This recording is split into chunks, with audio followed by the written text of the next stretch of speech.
Paano nga ba hindi madaling masira ang power button ng ating cellphone? Ito po ay phone tricks, kaibigan, kung saan iingatan natin ang ating power button ng ating cellphone na hindi masira, kasi nga ito ang madalas nating ginagamit sa tuwing nag-screenshot tayo, nagpa-power on, hanggang kaiwas tayo sa pag-repair ng ating cellphone. Ito po ay settings ng iyong phone kung saan maaaring alam mo at maaari ding hindi.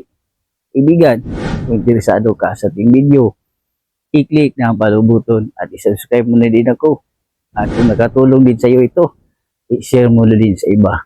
Isang share lang, masaya na ako. Tara, let's go! Okay, i-open mo lang ang iyong phone, kaibigan, at magandang buhay para sa lahat. Sana nasa mabuti tayong kalagayan at piliin kailanman ang pag-ibig, kaibigan, ha.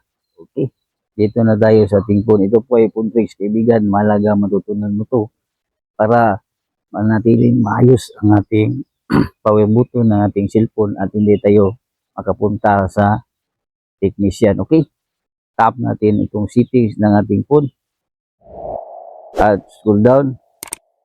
Hanapin mo lang ang accessibility. Ito, accessibility.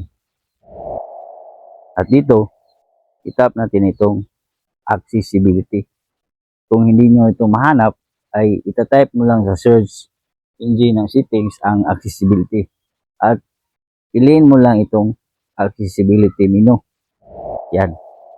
Ito po ang makikita natin doon sa ating menu na sinasabi ko.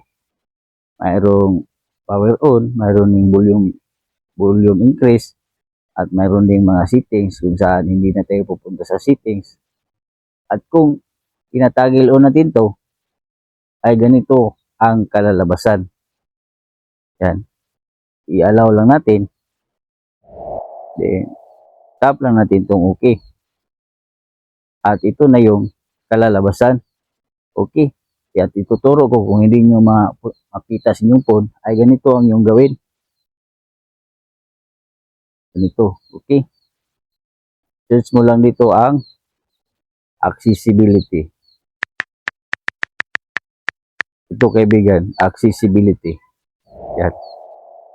At kung itap natin to, at ito na po yung sinasabi ko. Okay. I-test natin kung gagana ba.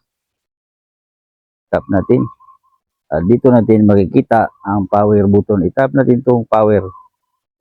Yan. Kung tinatap natin yan pag ganun, mag-restart yan at hindi tayo gagamit ng button ng ating cellphone. Ganun lang, kaibigan. Sana nakatulong ang ating video. Kalimutan i-share sa iba. Isang share lang, masaya na ako. Kandarang kalaman. Kaya man, God bless lang.